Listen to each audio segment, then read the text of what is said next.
Alright guys, today we are going to be learning about neoclassicist artist Jacques-Louis David. You're going to be working on page 156 or 158 depending on where you are in your art history section of your sketchbook. You should be after artist Jan van Eyck, who was a Northern Renaissance artist, and before that we worked on Leonardo da Vinci, who also painted the Mona Lisa from the Renaissance art period. Today we're moving into a new artist.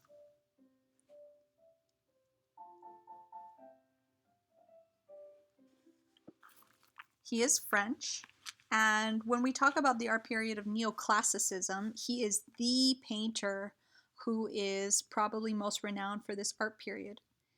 Of course, he is French, and when we talk about the French Revolution and neoclassicism, Jacques-Louis David is the painter who is representative and central to the movement of the French Revolution.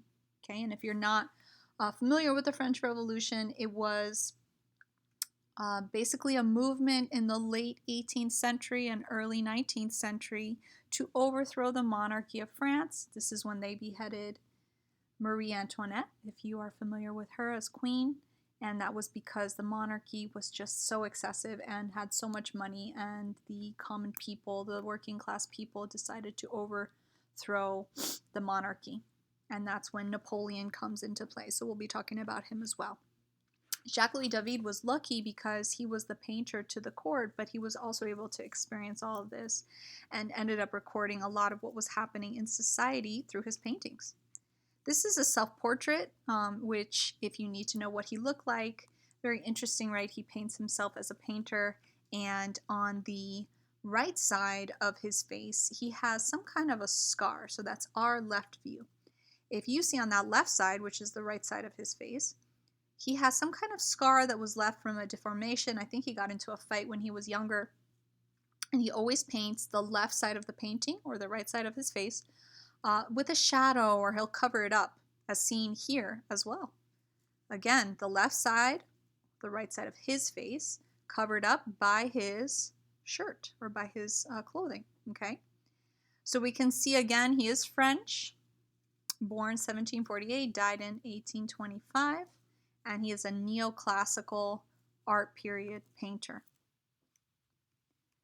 This is one of his famous paintings called The Oath of Horatii, or the Harati, and this is just essentially one of his beautiful linear perspective paintings. Okay, we learned about perspective last class, and he does a really good job here of using linear perspective, right? Everything is very rigid. We've got the three men on the left, and they're brothers, the Harati or Horatii brothers. We've got the dad in the center of the painting holding up those swords. And these three brothers are ready to go to fight for Rome. And this is where the concept of neoclassicism comes into play, because David has used the concept of the revival of the classics, the pride and dignity for one's country, that civic duty. It comes into play here. Very rigid, linear figures using linear perspective. And this one is oil on canvas. Sorry for the resolution here, but you can see this is also, I think, the most famous painting from David. Is called The Death of Marat. And this was all when the French Revolution was starting in France. And we had the death of Marat, who was a very famous writer against the French monarchy in France. And somebody came to his house and killed him, Marat.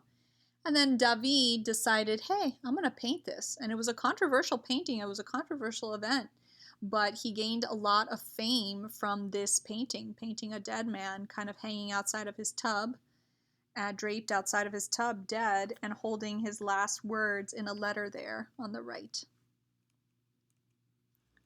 Another one that he's very famous for is the Coronation of Napoleon. And there are actually two copies of this painting. This painting is probably, I don't know, 12 feet high by 20 feet long. If you've been lucky enough to see it, one is hanging in the Louvre, and a copy of it is hanging in Versailles. David painted both of these paintings, right? And who is Napoleon? Napoleon is the first emperor of France. So after the French Revolution, the monarchy was overthrown. And here we have Napoleon Bonaparte, who comes and now is the emperor of France. We have a new government for the French government. And Napoleon here, instead of being crowned by a bishop or by the Pope, he is placing the crown on himself, ladies and gentlemen. Okay, so this is important because Napoleon comes in and now he is church and state. He is so important that he is crowning himself. There's his wife who's kneeled in front of him, and he's surrounded by bishops, archbishops, popes, and we've got the wife's court on the left-hand side. If you look at the back of the painting, we've got a crowd there that's like kind of sitting behind those curtains, and his mom is at the center there in her own little throne, okay? But if you know anything about the coronation of the coronation of Napoleon, excuse me, Jacques-Louis David painted Napoleon's mom in there, even though Napoleon's mom wasn't actually present at the coronation. Okay, so documents and historical proof has been shown to prove that, you know, Napoleon's mom was actually not in attendance. She couldn't make it. I think she was in another country or something like that. But Napoleon said, David, I need you to paint my mom in the actual painting of the coronation. Please do include her. Okay, so a lot of lies were told, right? We're going to look at a couple of other things. Here you can see the first painting is still in the Louvre. Maybe you've seen it. The other painting, also painted by David, is in the Palace of Versailles. And in a couple slides, which actually I'm going to go ahead and move to it. You can see how big it is. There it is in the Louvre. You can see the one, here's the one in Versailles. And let's see if you can spot the difference. Louvre, Versailles, Louvre, Versailles, Louvre, Versailles. Okay, when I come back on Tuesday, I'm going to ask you, or I'm sorry, yeah, Tuesday, and I'll probably see you on Wednesday. I will ask you if you can spot the difference. So I'll show you them again. And watch this video as many times as you need to, and then that will help. Hopefully you can spot the difference. So when I see you, no, actually I'll see you on Monday. Monday is a day 3. Okay, Louvre. And you can kind of see some other people who are in the crowd. There's Napoleon's mom, dead top center in her beautiful chair. Special seat to watch over her son. She's so proud of him. And there's Napoleon, his wife, bowing down to him as he's about to crown himself. So that, again, is Jacques-Louis David. He painted Coronation of Napoleon. He painted Death of Marat. He painted Oath of Horatii, among other self-portraits and other beautiful paintings that he's known for. But he is a neoclassical artist, the painter for the French Revolution. Okay, you're going to work on page 156 or 158, as long as it's after Jan van Eyck, in the art history section of your sketchbook. You're going to write 8 numbered facts, and you're going to do a full half page of artwork, a recreation of anything from Jacques-Louis David.